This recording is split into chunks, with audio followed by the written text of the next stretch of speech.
예, 안녕하세요. 네, 전국 각지에서 모여 있으니까 우리 전국의 날씨 한번 알아볼까요? 부산은 덥고 비가 올 듯 말 듯. 대구도 가랑비만 오락가락하면서 덥다. 서울은 비가 많이 옵니다. 서울 지금 호우주의보가 내려진 상태이고요. 바깥에 상당히 창을 아주 세게 비가 때릴 정도로 상당히 강한 비가 내리고 있습니다. 물론 계속 그렇게 오면은 산사태가 나긴 나겠습니다만은 야간 비가 많이 오고 있는 상태인데 오늘은 비가 오고 내일은 비가 그치면서 내일은 엄청나게 덥다라는 일기예보가 있네요. 그렇죠.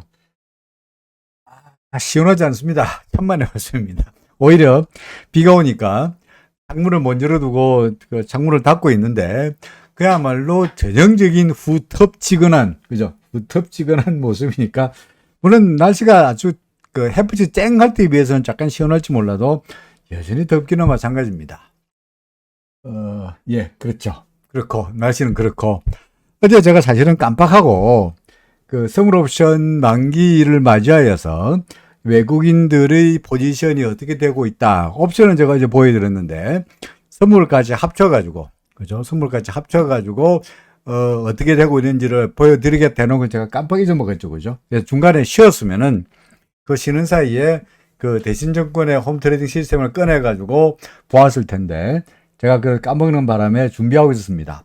자, 그래서 일단 외국인이고요. 외국인이고 최근을물, 그러니까 언제죠? 내일 만기되는 거죠, 그죠? 내일 만기되는 옵션의 포지션인데 요게 제일 위에 선물이죠, 그죠? 선물을 빼고 옵션만을 가지고 포지션을 따져보면은 외국인들의 경우에 현재 그 최근을물이 전반적으로 위쪽으로 310 이상을 올라가면은 수익이 나는 쪽으로 포지션을 구축되어 있습니다. 그렇죠. 그래서 혹시라도 제가 이제 영상에서 금요일 날, 토요일 날 영상에서 말씀드렸습니다만 만약에 여기 이런 상태에서 옵션은 이런데 선물을 왕창 매도해버리면은 그래프가 완전히 바뀌어버리죠, 그죠? 그러니까 선물을 반드시 고려해야 됩니다. 근데 다행스럽게도 외국인들은 선물에서도 현재 7,300개 정도의 매수 포지션을 가지고 있거든요. 보이십니까? 그래서 선물까지 포함해서 얘들의 선물 옵션의 그 손익 그래프를 그려보면은 여전히 어떻습니까? 위쪽으로 지우쳐 있는 것을 알 수가 있습니다. 그러니까 얘들은 선물 옵션의 경우에 앞으로 주가가 오르면은 뭐 오늘도 그렇고 내일도 그렇고 주가가 상향일 때 수익이 나는 거지. 주가가 많이 오를수록 점점점 수익이 늘어나는 구조로 만들어져 있다. 물론 선물 옵션의 경우입니다. 로 되어 있다라고 이야기할 수 있겠죠. 자, 그 다음에 뭐 이야기 나온 김에 이 주체별로 외국인은 그렇고 그 다음에 뭐 예를 들어서 기관들의 전체적으로 기관들은 어떻게 되고 있느냐. 기관들은 반대로 선물 옵션 포지션을 토탈 선물로서 매도 포지션이 많죠, 그죠? 그리고 선물을 제외하더라도 옵션 쪽으로도 아래쪽으로 구축되어 있다 보니까 선물 옵션 토탈에서 기관들의 포지션은 주가가 올라가면 손해고 주가가 떨어지면은 이익이 나는, 그래서 약간 이익이 나는, 주가 왕창 더 떨어지더라도 손해가 나는, 그러니까 애매한 상태에서 크게 움직이지 않으면은 수익이 나는 이런 구조를 만들어 놓고 있고요, 기관들. 반면에 개인들은 어떤 상태냐? 어떻습니까? 개인들은 주가가 떨어져야, 그죠? 주가가 떨어져야 수익이 나는 거고, 주가가 오르면은 오히려 손실이 나는 구조로 만들어져 있습니다. 그런데 이게 사실은 약간의 논리적인 허점이 있는 게, 우리가 각 그 개별 주체별로 예를 들어서 외국인 토탈, 그죠? 그 다음에 기관 토탈 또는 개인 토탈 이래 보고 있는데, 예를 들어서 외국인 토탈로 볼 때, 외국인 전체적으로 볼 때, 아, 얘들은 위쪽으로 보고 있구나, 올라가면 먹는구나 하는 걸 알 수 있다는 얘기죠. 그죠? 근데 그러면 반대로 개인들은 어떻게 되고 있느냐? 개인들은 전체적으로 봐서 주가가 오르면은 손해고, 주가가 떨어져야 수익이 나는 구조를 가지고 있구나 하는 걸 알 텐데, 문제는 개인들이 전부 다 짜고, 자, 우리 숏으로 베팅하자, 떨어진 쪽으로 베팅하자, 푸드 옵션 베팅하자 라고 일치단결하여서 매도 쪽으로 베팅한 건 아니겠죠, 그죠? 그죠? 어떤 사람은 콜 옵션을 산 사람도 있고, 어떤 사람은 풋 옵션을 산 사람도 있고, 이게 모여가지고 개인 전체적으로 보니까 매도 쪽으로 많다는 거지. 각각의 개개인들이 서로 짜고 일지단결하여, 옳지, 우리 주식을 아래쪽으로 밀어내리자. 라고 대동단결하여서 아래쪽으로 판 건 아니다는 이야기죠. 마찬가지로 외국이 말은 개인이지만 이 개인에 속하는 사람들이 전부 다 생각과 의도와 투자 금액과 전략이 다른 것처럼 우리가 통상 뭉뚱그려 가지고 외국인이라고 말하지만 이 외국인에 속하는 사람들 속에는 빨간머리 외국인, 노랑머리 외국인, 검은머리 외국인에다가 똑같은 외국인에도 미국 외국인, 영국 외국인, 프랑스 사람, 온갖 사람들이 모여있을 거 않겠어요. 그죠? 예를 들어서 기관 투자자의 경우에도 JP모간 체이스가 있고, 웰스파고가 있고, 뭐 살로몬 골드만삭스가 있고, 온갖 그 증권사 기관 투자자들이 모이는 것이다 보니까 이 외국인들이 전략이 동일하다, 똑같이 한다, 이렇게 말하기 좀 어렵죠. 그러니까 예를 들어서 외국인들 전체적인 포지션이 위쪽으로 가 있다 그래가지고 모든 외국인들이 일치단결해서 위쪽으로 올라가는 것을 바란다라고 보는 것은 무리되지 않겠나 싶기도 합니다. Anyway, 현재로 봐서 우리가 통상 말해서 외국인을 샀다 팔았다 쪽으로 본다면 현재 내일까지 외국인들의 선물 옵션 포지션은 어느 쪽으로? 위쪽으로 지우쳐 있다, 올라가는 쪽으로 대기하고 있다 라고 말할 수 있는 겁니다. 됐죠? 예. 어제 제가 그 답안다 해놓고 잊어먹을 바람에 먼저 강의를 시작하기 전에 말씀드렸고요. 질문이 후행 스패는 그룹이나 기준선의 저항 지지를 받지 않죠? 아니요, 받습니다. 아니요, 받습니다. 제가 차트를 설명할 때, 시장 이야기 설명하고 차트 설명할 때 그때 가서 후행 스패 이야기도 같이 하죠. 그런데 결론부터 먼저 말씀드리면 우행스팬은 캔들의 저항도 받지만 구름의 지지나 저항선의 지지를 받습니다. 기준선하고는 별로 상관이 없는데 구름의 지지나 저항을 받습니다. 받지 않는 것이 아니고 받습니다. 네. 오케이, 새로. 그래서 오늘 이야기입니다. 오늘 여러분들 다 아시다시피 한국은행이 금통위에서 금리를 0.5% 올렸습니다. 그래서 이제 우리나라 기준금리가 1.75였다가 얼마죠? 2.25%가 됐죠. 그죠? 근데 현재 어제까지만 하더라도 우리나라와 미국이 똑같았는데 1.75% 기준금리가 다 똑같았는데 우리나라가 이제 0.5% 올렸습니다만은 이번 내일 모레 그죠? 다음 FOMC 이게 아니군요. FOMC가 지금 7월 27일 날 있죠. 그죠? 7월 27일 날 있는 FOMC에서 금리가 어떻게 될 것이냐라고 한다면 다 알다시피 패드워치를 보면은 소위 0.75% 그래가지고 현재 얼마입니까? 1.75에서 2.5% 상당 금리가 2.5% 올릴 가능성에 대해서 시장에서는 90.6%의 확률을 가지고 있다라고 예상하고 있고요. 반면에 1% 올려가지고 소위 2.75% 지금 1.75%인데 2.75% 될 확률을 9.4%로 보고 있죠. 그죠? 보고 있죠. 근데 이게 사실은 최근에 봐서 보면은 이게 제일 아래쪽에 지금 제가 굵게 나타나는 건데 하여튼 건데 1% 금리를 올릴 확률에 대해서 확률이 어떻게 바뀌느냐라고 보면 예를 들어서 언제입니까? 요때 6월 12일만 하더라도 한 달 전만 하더라도 1% 올릴 확률은 제로다라고 생각했죠. 그죠? 일주일 전만 하더라도 6월 7일만 하더라도 그죠? 7월 6일이군요. 7월 6일만 하더라도 일주일 전만 하더라도 제로다 없다라고 했어요. 근데 어제 7월 11일자로 알아보니까 어제자는 얼마야? 사람들이 일주일 전만 하더라도 1% 올릴 확률이 낮다고 생각했는데 아니야, 조금 있지 않겠냐? 7.6% 정도 있다라고 확률을 갑자기 올렸고요. 이게 오늘 같은 경우는 얼마라고 예상하고 있느냐? 9.4% 정도 있다라고 합니다. 물론 아직까지는 10% 아래쪽이니까 1% 올릴 확률은 아직까지는 크게 높지 않습니다만은 보다시피 한 달 전에나 일주일 전마더라도 1% 이상 1% 올릴 확률은 제로라고 생각했는데 어제는 7.6%, 오늘은 9.4%. 지금 우리가 FOMC가 언제 열립니까? 다음 주 7월 27일에 열리죠, 그죠? 7월 27일 날. 그러니까 오늘이 13일이니까 다 다음 주 월말에 열리는데 7월 27일에 열리는데 7월 27일 날 FOMC에서 지금은 이제 앞으로 한 2주 정도 남아 있는데 그 사이에 FOMC의 금리 인상이 0.75가 될지 1%가 될지 보다시피 0.75% 올릴 확률은 조금씩 내려가고 있고 오히려 1% 이상 1% 올릴 확률이 점점 높아지고 있다면 이게 앞으로 어떻게 될지는 장담하기 어렵죠. 아직까지는 뭐 FOMC에서 설마 뭐 1% 올리겠냐 입니다만은 이게 어떻게 될지가 애매모호합니다. 이 1% 될지 아닐지를 결정하는 가장 결정적인 데이터가 오늘 나오죠.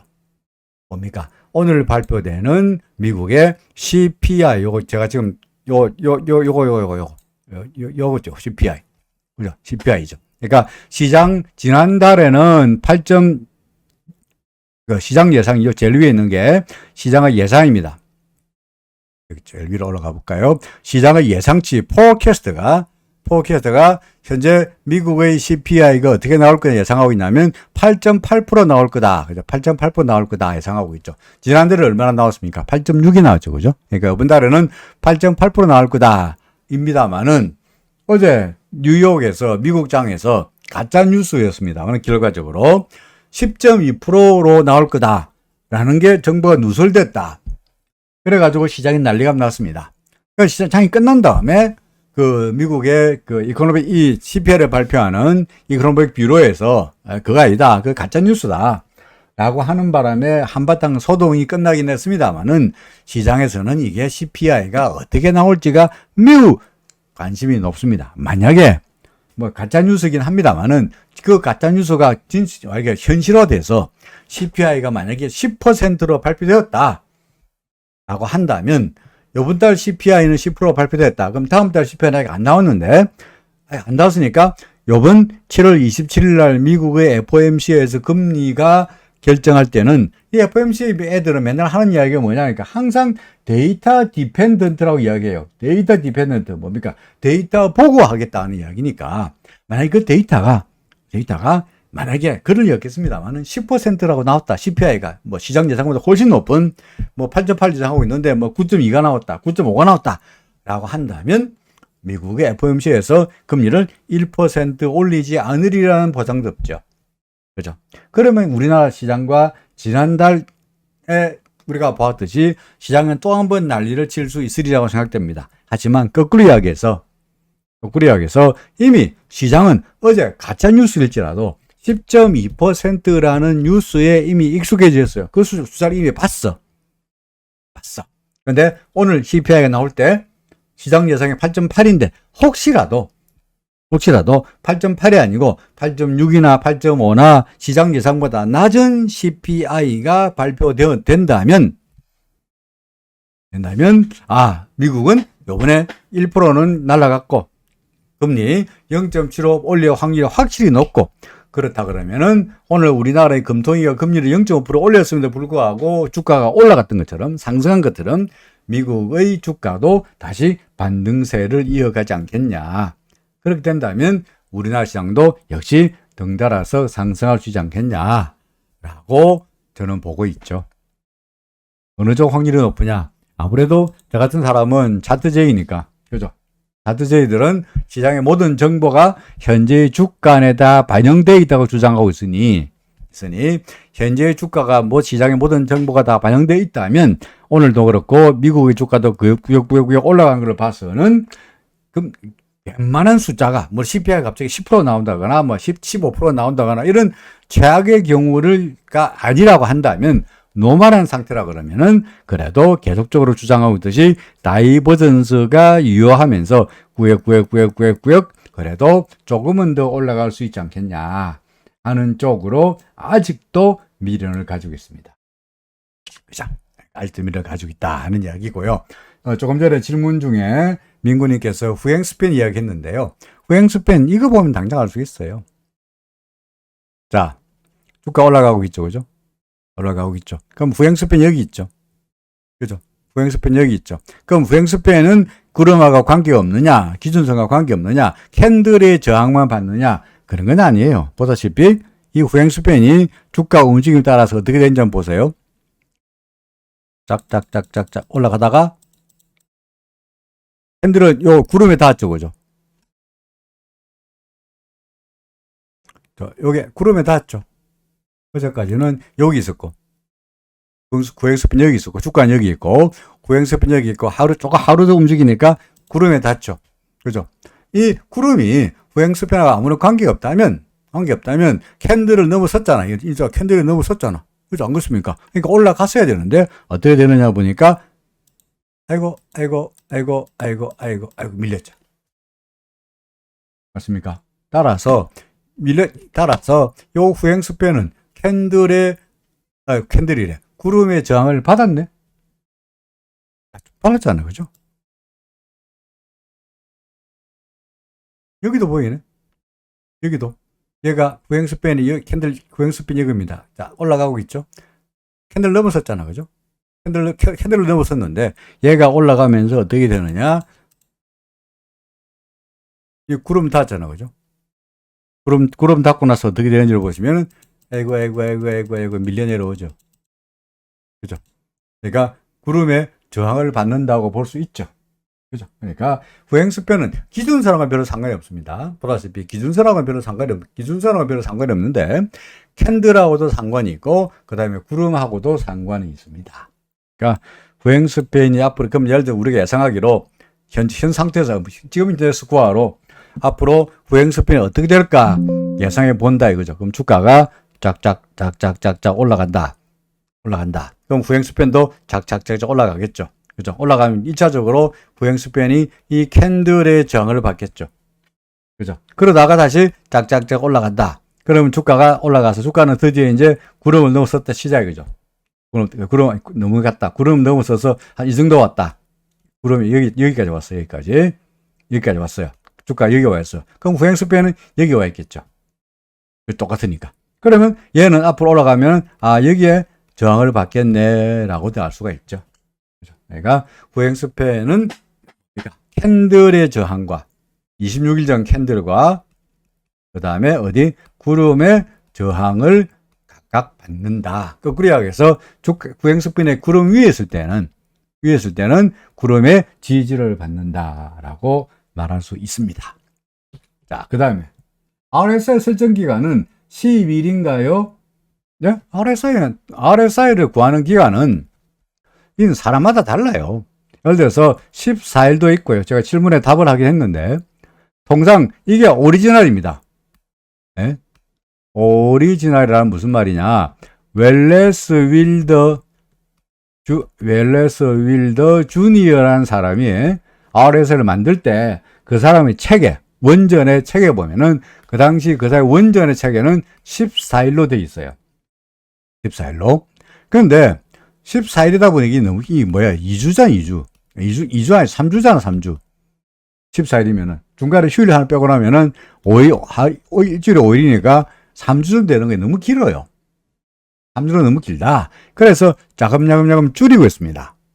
사람마다 줄이고 있습니다. 기간이 길어지면 길어질수록 이 기간이 길어지면 14일에서 15일, 20일로 가버리면은 안정적인 대신에 늦고 기간이 줄어들어서 이게 9일, 5일 이렇게 돼버리면은 기간은 짧으니까 예민한 대신에 불안정한 거예요. 그래서 적절한 수준을 사람마다 저한테 맞는 수준을 만들어냅니다. 저는 어떻게 하고 있느냐? 저 같은 경우에는 여기 RSI가 보이십니까? RSI의 속성으로 보시면 RSI의 속성을 며칠로? 저는 12일로 보고 있어요. 12일로. RSI 12일로 하고 있는데 이거는 사람마다 예를 들어 거래를 많이 하고 적게 하고 자주 하는 사람 같으면은 이거 말고 12일이 아니고 뭐 더 기간을 줄여가지고 뭐 9일 정도도 해도 되고요. 9일 줄여도 되고. 아니고 그게 아니고 뭡니까? 그 기간을 좀 느긋하게 할 사람은 좀 14일, 또는 15일 이렇게 해도 되고요. 그건 상관없는 거예요. 그러니까 문제는 자신의 성향에 따라서 어떻게 하느냐를 먼저 정해야 될 것이고, 그런 다음 일단 한번 RSI를 기간을 정해 놓으면은 이후에 왔다 갔다 지금은 12일을 썼다가 12일이 8라 그러니까 너무 예민하잖아. 또 14일로 바꿨다가 20일로 바꿨다가 그런 짓만 안 하면 된다는 거죠. 한번 정해놓으면 계속 밀고 가면은 맞고 틀리고 하면서 안정적으로 되게 돼 있으니까 일관된 법칙을 쓰시라 하는 거. 그 다음에 일봉으로 14일, 12일 쓰고 있죠. 그죠? 저 같은 경우에 분봉으로도 여기 RSI를 12일을 그대로 쓰고 있습니다. 분봉으로도 이게 지금 5분봉입니다만은 예를 들어서 60분봉도 마찬가지고요. 그러니까 쓰기 나름이니까 사람마다 12일을 쓰느냐, 14일 쓰느냐, 9일을 쓰느냐. 통상 선물을 하는 저희들은 9일짜리를 많이 써요. 자주 거래할 수 있으니까. 그죠? 반면에 주식을 하는 사람은 12일에서 오리지널 14일 정도를 씁니다. 그러니까 자주 거래할 수 있다 그러면 9일도 써도 되는데 분차트의 경우에도 동일한 12일을 써도 된다. 그러니까 선물도 뭡니까? 분차트 다르고 주봉 다르고 그렇게 할 필요 없고 있는 그 하나만 기간을 만들어 놓으면은 그대로 쓰시면은 되겠다라는 이야기입니다. 자, 다시 코스피 여태까지 그래서 다시 돌아와서 현재 주가로 봐서는 아직까지 오늘 주가 올랐습니다만은 올랐다는 결국은 오늘 저녁에 CPI에 따라서 미국 시장의 관건이 되긴 하겠으나 아직까지 RSI 상으로 봐서는 이 RSI의 상승 곡선, 요 수채선 이 그대로 무너진 거 아니기 때문에 그죠? 안 무너졌잖아. 그러니까 이 다이버전스가 그대로 유효하면서 아직까지는 조금 더 올라갈 수 있는 여력이 있지 않겠나라고 생각하는 편입니다. 참고로 더 해볼까요? 그러면 중심 지표로 RSI를 하나를 바꿔보죠. 이 RSI를 예를 들어서 이걸 갖다가 9일짜리로 했습니다. 이게 이제 위에 거는 9일짜리고요. 위에는 9일짜리고 아래쪽인 게 12일짜리예요. 그러면 실은 큰 차이가 없어요. 큰 차이가 어디에 차이가 있나요? 현재로 봐서는 여기서 매수 신호가 매수 신호? 매도 신호? 크게 차이가 없죠. 그죠? 그러니까 9일이나 10일이나 크게 차이가 없는데 언제 차이가 나나요? 요거 잠깐 차이가 나네요. 거의 9일이나 10일이나 차이가 없는데 길게 해보겠습니다. 예를 들어서 극단적으로 이걸 20일짜리로 바꿔보면 예를 들어서 12일짜리에서는 RSI가 30선 밑에서 위로 올라가면서 매수 신호가 나타나는데 그죠? 여기서 조금 이만큼의 매수 신호라도 먹을 수 있는데 20일짜리에서는 30선을 건드리지 않았으니까 매수 신호라고 보기 어렵잖아요. 그죠? 자, 그러니까 기간이 이 경우에도 이거는 거의 똑같네요. 그죠? 똑같습니다만은 기간이 길어지면 길어질수록 약간 좀 둔감하다. 이런 정도이지 크게 12일을 쓰든 보다시피 20일을 쓰든 또는 9일을 쓰든 간에 큰 차이는 없습니다. 큰 차이 없으니까 하나 정해놓고 그대로 일관되게 쓰시면은 크게 무리가 없지 않겠냐. 그죠? 그렇게 말할 수 있을 것 같네요. 자, 코스닥. 똑같습니다. 그죠? 코스닥도 마찬가지로 RSI와 주가는 RSI는 계속적으로 올라가고 있으니까 아직까지 RSI의 상향 신호가 그대로 곡선이 그대로 유지되는 판이니까 추세가 아직까지는 다이버전스가 여전히 유효하다가 됩니다. 오늘 달러의 원화 환율은 한국은행이 금리를 왕창 올리면서 왕창이라고 우리가 up하겠습니다는 한국은행이 금리를 올렸는데 사실은 지금 한국은행이 기준금리를 1.75에서 그죠? 1.75에서 2.25%를 올렸죠. 그죠? 근데 지금 미국은 이거 한국이고 미국은 지금 현재 1.75인데 요번에 0.75 올리면은 2.50 될 것이고, 혹시라도 CPI가 뭐 그럴 리가 없겠습니다만 CPI가 갑자기 10% 이상 나와가지고 난리가 나면 2.5가 아니고 0.5가 아니고 0.75가 아니고 1% 올려가지고 2.751 가능성도 있죠. 그랬던 간에 2.5라 할지라도 우리나라 금리가 이제 지금은 같습니다만은 이제는 미국 금리가 우리나라 금리보다 높아지는 금리 역전 현상이 나타날 겁니다. 금리 역전 현상이 나타납니다. 그죠? 자, 이럴 때 한국은행이 지금 금리를 역전 현상 때문에 금리를 무한정 올릴 수는 없죠. 미국처럼 우리나라도 금리를 0.75 올려가지고 2.50으로 미리 만들어 놓으면 되지 않냐 하겠습니다만은 우리나라는 가계부채도 있고 여러 가지 문제가 있으니까 금리를 쉽게 올릴 수가 없어요. 그런데 그러면 한국은행이 물가 때문에 금리를 올리느냐, 물가를 잡으려고 금리를 올리느냐, 이건 아닌 것 같아요. 왜냐하면 금리를 지금 당장 올린다 그래가지고 지금 당장 금리를 한국은행이 오늘 금리 2.2로 올렸잖아요. 그럼 당장 금리가 오르면서 짜장면 값이 만 원 하다가 갑자기 9,000원으로 내립니까? 안 그렇습니다. 안 그래요. 한국은행이 금리 올렸다 그래가지고 갑자기 휘발유 값이 갑자기 리터당 2,500원 하다가 갑자기 2,200원 되느냐? 안 그렇다 이거예요. 안 그렇습니까? 자동차 값이 15,000원 하다가 갑자기 만 원 되느냐? 안 그렇다 이거야. 그러니까 한국은행이 금리를 올리는 것은 말이 좋아서 물가이지. 금리에 올린다 그래가지고 단박에 물가가 잡히느냐? 안 그렇다 이거야. 생각해 보세요. 한국은행이 금리 올린다 그래서 짜장면 값이 갑자기 내리느냐? 안 내린다 이게. 그러면 한국은행이 금리를 왜 올리느냐? 물가는 단기적으로 잡힐 일이 아니에요. 왜? 금리를 올리고, 그래서 사람들이 봉급자에 이자 내라고 짜치고, 그죠? 앞으로 불안하고, 그러면은 소비가 줄어들면서 짜장면을 옛날에는 매일같이 짜장면을 먹던 사람들이 짜장면 하나가 둘이서 나눠 먹고, 그죠? 세 명이서 짜장면 2개 시켜가지고 나눠 먹고, 뭐 이러면서 소비가 점점 줄어들다 보면은 수요가 줄어들어서 짜장면 값이 10,000원 하던 게 9,000원으로 떨어질지는 몰라도 지금 단박에 물가가 떨어질 가능성은 낮아요. 그럼에도 불구하고 한국은행이 이걸 모르는 바도 아닙니다만은 한국은행이 왜 금리를 올렸느냐 하면은 바로 이겁니다. 이거. 한국과 미국과의 금리 차가 워낙 나다 보니까 한국은행이 1.75% 그대로 있는 상태에 있는데 금리를 안 올렸는데 우리나라 가계부채가 어떻고 주택 시장이 어떻고 이런 이유로 인해 가지고 한국은행 금리를 안 올리고 버티고 있는 상황에서 1.75% 그대로 있는 상황에서 미국만 금리를 예를 들어 2.5로 왕창 올려버리면은 단박에 어떻게 합니까? 한국에 들어왔던 달러 자금들이 와르르 빠져나가면 환율이 왕창 올라가거든요.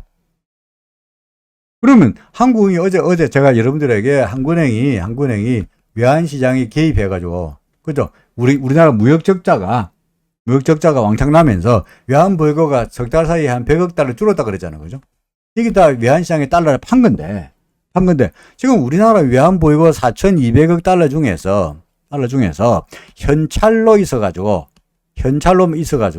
당장 이걸 꺼내가지고 시장에다 팔아치울 수 있는 현찰이 과연 얼마나 되느냐는 거예요. 별로 없어요. 왜? 여러분도 마찬가지입니다. 여러분들 금융자산이 다 현찰로 있느냐? 안 그렇잖아요. 어디 있습니까? 주식에 넣어놨고, 채권에 넣어놨고, ETF에 넣어놨고, 펀드에 넣어놨고, 그렇지. 그 이자가 나오는 데 넣어놨지. 이걸 갖다가 현금 자산에 넣어놓는 바보는 바보신 적이 없다, 이거예요.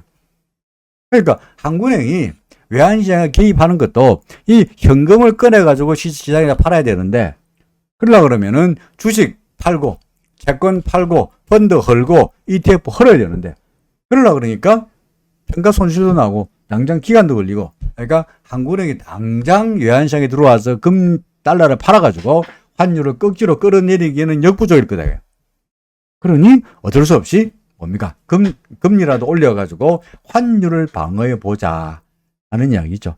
환율을 방어해보자. 환율이 너무 많이 올라가면 진짜 그거는 금리를 올려가지고 금리를 올려서 물가를 방어하는 것이 아니라 환율이 떨어져야 수입 물가, 밀가루값, 커피값, 원유값이 줄어들면서 그나마 물가 상승을 막을 수 있는 거지.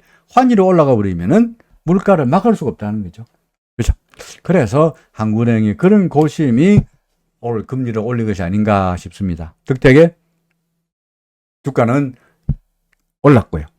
그래서 환율도 오늘 떨어졌고, 그러면서 차트로 본다면 어제 환율이 오르는 바람에, 그죠? 왕창 환율이 오르는 바람에 소위 다이버전스가, 어제까지 다이버전스를 기대했다가 하루 만에 다이버전스가 RSI가 오르는 바람에 다이버전스의 이게, 그죠? 12일 날 다이버전스의 가능성이 사라지는 듯 했습니다만은 다시 오늘자로 환율이 떨어지면서 RSI의 그래프를 이렇게 그릴 수가 있죠. 그죠? RSI가 아직까지는 뭡니까? 하락세죠. 그죠? 그러니까 요 환율은 계속적으로 고점이 높아지고 있는데 RSI 저점은 고점은 낮아지고 있으니 아직까지는 다이버전스의 가능성이 완벽하게 사라진 건 아니다. 이게 확인되려면 어떻게 돼야 됩니까? 당연히 요거 내려야 되니까 아직은 아닙니다만은 어제 환율이 올랐다 그래가지고 다이버전스의 가능성이 사라지는 듯 했다가 오늘 다시 환율이 떨어지고 한국의 금리를 올리고 그러면서 다이버전스의 가능성이 조금은 살아남았다. 따라서 다이버전스가 살아남으면 환율의 다이버전스 가능성이 살아남는다면 주식의 경우에도 아직까지는 단기 반등을 기대하고 있는 다이버전스도 아직은 좀 더 기대할 수 있는 것이 아니겠느냐고 말할 수 있습니다. 그렇죠. 미국의 금리는 최근 들어서 조금씩 야금야금 떨어지고 있습니다. 이거는 이제 10년물이니까. 10년물이 이거는 미국의 기준금리와 별로 상관이 없고 기준금리보다는 장기 성장 잠재력에 따라서 그 금리가 결정되는 것인데요.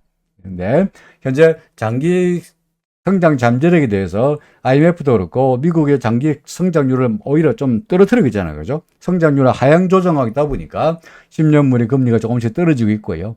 떨어지고 있고 이것이 최근에 금리의 채권금리의 하락을 만들어내고 있다라고 말할 수 있습니다. 그럼에도 불구하고 여전히 달러 인덱스는 계속적으로 상승세가 이어지고 있습니다. 그렇죠? 달러 상승세 이어지고 있는 것은 뭡니까?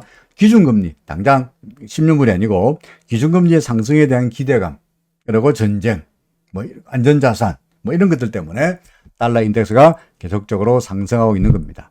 우리나라는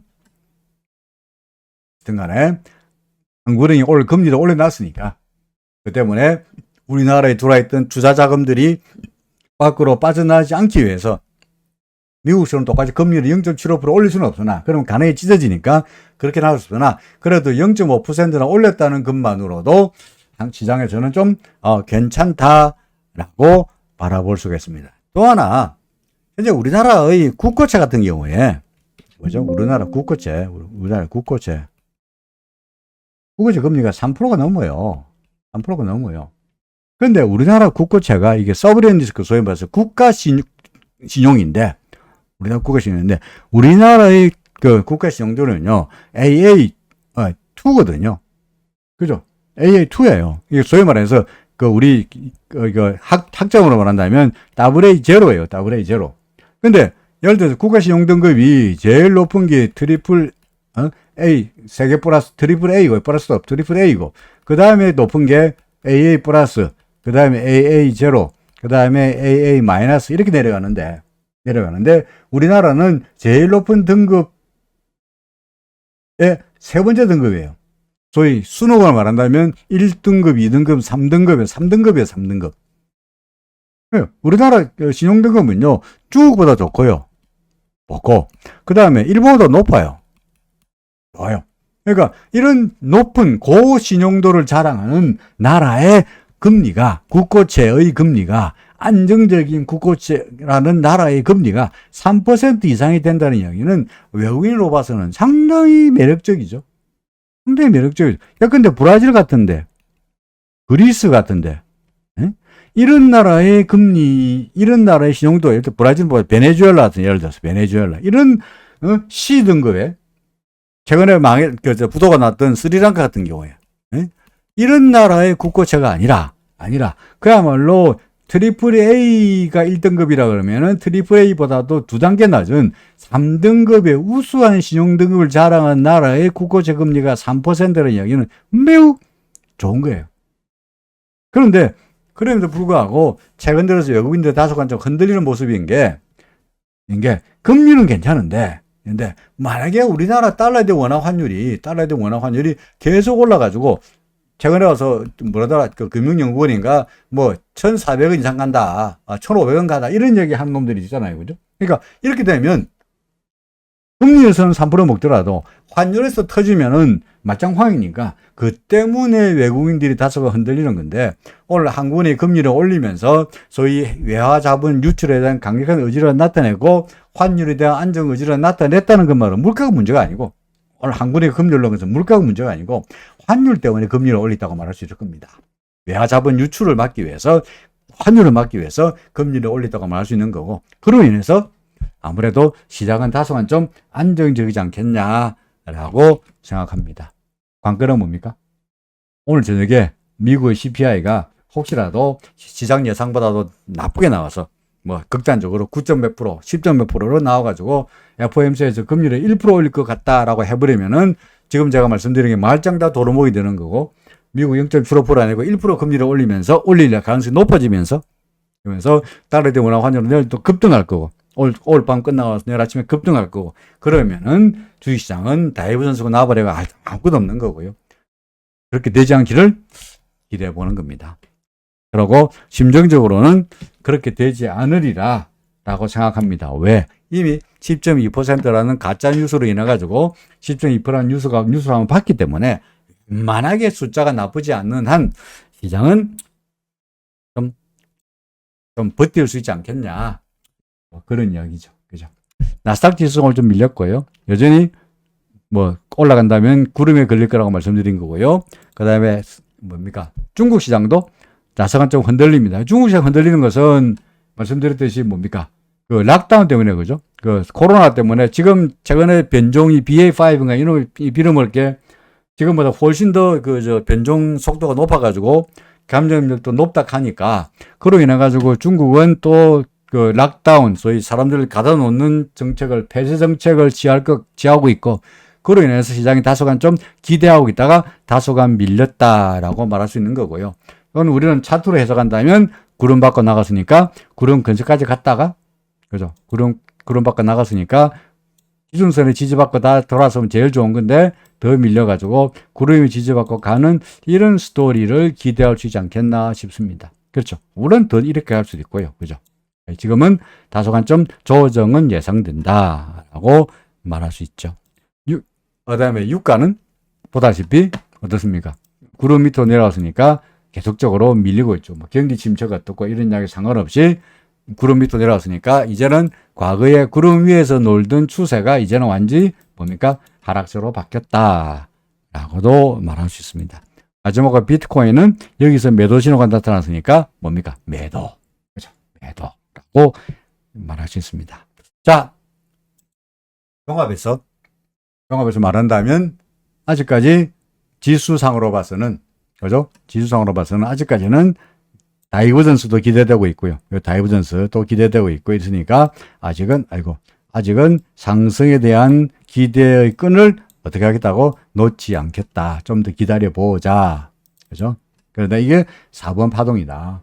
말씀드렸듯이 이 4번이 네모 4번이 될 수도 있고, 그죠? 아니면 동그라미 4번, 어제 설명했듯이 네모 4번이 될 수 있고, 동그라미 4번이 될 수도 있겠는데, 어떻게 됐든 간에 4번 파동 다음에 이게 4라면 네모 4번일 수도 있고, 동그라미 4번일지라도 어떻게든 간에 4니까 반드시 5파동이 있을 수밖에 없고, 그죠? 이 5파동은 당연히 이 저점을 무너뜨려야만이 완성되는 것이기 때문에 지금의 2276을 바닥으로 생각해서 적극적으로 주식을 매수하고 시장이 뛰어들기에는 아직은 성급하다. 지금은 반등을 노릴 때다. 반등을 노릴 때니까 어떻게 됩니까? 반등할 때마다 주식을 할까요?